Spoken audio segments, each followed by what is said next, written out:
ಮಾಜಿ ಮಂತ್ರಿ ಹಾಲಿ ಶಾಸಕ ಮುನಿರತ್ನ ಮತ್ತೆ ಜೈಲು ಸೇರ್ತಾರಾ?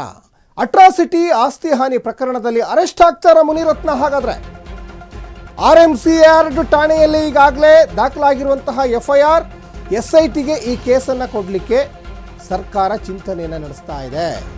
ಈ ಹಿಂದೆ ಕೂಡ ಅವರು ಜೈಲು ಸೇರಿದ್ರು. ಈಗ ಆರ್ಎಂಸಿ 2 ಠಾಣೆಯಲ್ಲಿ ಕೂಡ ಎಫ್ಐಆರ್ ದಾಖಲಾಗಿದೆ. ಎಸ್ಐಟಿಗೆ ಈ ಕೇಸನ್ನು ಕೊಡಲಿಕ್ಕೆ ಸರ್ಕಾರ ಒಂದು ಕಡೆ ಚಿಂತನೆಯನ್ನು ಮಾಡ್ತಾ ಇದೆ. ಕಾರಣ ಅಟ್ರಾಸಿಟಿ ಮತ್ತು ಆಸ್ತಿ ಹಾನಿ ಪ್ರಕರಣ. ಆರ್ಎಂಸಿ 2 ಬಳಿ ಸ್ಲಂ ಬಲವಂತದ ತೆರವು ಮಾಡಿರುವ ಆರೋಪ ಕೇಳಿ ಬರ್ತಾ ಇದೆ ಮುನಿರತ್ನ ಮೇಲೆ. ಸಹಚರರಿಂದ ನಿಂದಿಸಿ ಬಡವರ ಶೆಡ್ಡನ್ನು ತೆರವು ಮಾಡಿರುವ ಆರೋಪ ಕೇಳಿ ಬರ್ತಾ ಇದೆ.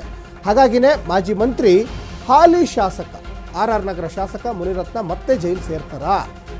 ಅಟ್ರಾಸಿಟಿ ಕೇಸ್ ಇದೆ, ಆಸ್ತಿ ಹಾನಿ ಪ್ರಕರಣ, ಇನ್ನು ಆರ್ಎಂಸಿ 2 ಠಾಣೆಯಲ್ಲಿಯೂ ಎಫ್ಐಆರ್ ದಾಖಲಾಗಿದೆ. ಅಲ್ಲಿ ಸಣ್ಣ ಪುಟ್ಟ ಗುಡಿಸಲೆಲ್ಲ ಕಟ್ಕೊಂಡಿದ್ದಂಥ ಜನರು ಆ ಸ್ಲಮ್ ಏರಿಯಾದಲ್ಲಿ ತೆರವು ಮಾಡಿದ್ದಾರೆ, ಶೆಡ್ನೆಲ್ಲ ತೆರವು ಮಾಡಿದ್ದಾರೆ ಅನ್ನುವಂತಹ ಆರೋಪ. ಈ ಹಿಂದೆ ಜಾತಿ ನಿಂದನೆ ಜೊತೆಗೆ ಲೈಂಗಿಕ ದೌರ್ಜನ್ಯ ಆರೋಪ ಕೂಡ ಇವ್ರ ಮೇಲೆ ಕೇಳಿ ಬಂದಿತ್ತು. ಆಮೇಲೆ ಜೈಲು ಕೂಡ ಸೇರಿದ್ರು. ಅದಾದಮೇಲೆ ಅವರೀಗ ಮಧ್ಯಂತರ ಜಾಮೀನು ಮೇಲೆ ಹೊರಗಡೆ ಇದ್ದಾರೆ. ಈಗ ಮತ್ತೆ ಅವರಿಗೆ ಕಂಟಕ ಎದುರಾಗ್ತಾ ಇದೆ ಅನ್ನೋದು ಗೊತ್ತಾಗ್ತಾ ಇದೆ. ಈಗ ಅಟ್ರಾಸಿಟಿ ಮತ್ತು ಆಸ್ತಿ ಹಾನಿ ಧಮಕಿ ಹಾಕಿದ್ದಾರೆ. ಆ ಶೆಡ್ಗಳು ದೃಶ್ಯಗಳು ಏನು ಗಮನಿಸ್ತಾ ಇದ್ದೀರಲ್ಲ, ಈ ಶೆಡ್ಗಳನ್ನ ತೆರವು ಮಾಡಿಸಿದ್ದಾರೆ ಅನ್ನುವಂತಹ ಆರೋಪ. ಇದು ಈ ಆರ್ಎಂಸಿ 2 ಪೊಲೀಸ್ ಠಾಣಾ ವ್ಯಾಪ್ತಿಯಲ್ಲಿ ಕಂಡುಬರುವಂತಹ ಶೆಡ್ಗಳಿವೆ. ಇನ್ನು ಹನಿ ಟ್ರ್ಯಾಪ್ ಪ್ರಕರಣದಲ್ಲೂ ಕೂಡ ಈಗಾಗಲೇ ಮುನಿರತ್ನ ಜೈಲು ಸೇರಿದ್ರು. ಹನಿ ಟ್ರ್ಯಾಪ್ ಪ್ರಕರಣ ಇನ್ನು ಬೇಲ್ ಮೇಲೆ ಈಗಾಗಲೇ ಹೊರಬಂದ ನಂತರ ಸಾಲು ಸಂಕಷ್ಟಗಳು ಮುನಿರತ್ನಗೆ ಎದುರಾಗ್ತಾ ಇದ್ದಾವೆ. ಇದೀಗ ಸ್ಲಂ ಶೆಡ್ಡು ತೆರವು ಪ್ರಕರಣದಲ್ಲಿ ಎಸ್ಐಟಿ ತನಿಖೆಯ ಭೀತಿ ಎದುರಾಗ್ತಾ ಇದೆ ಮುನಿರತ್ನಗೆ.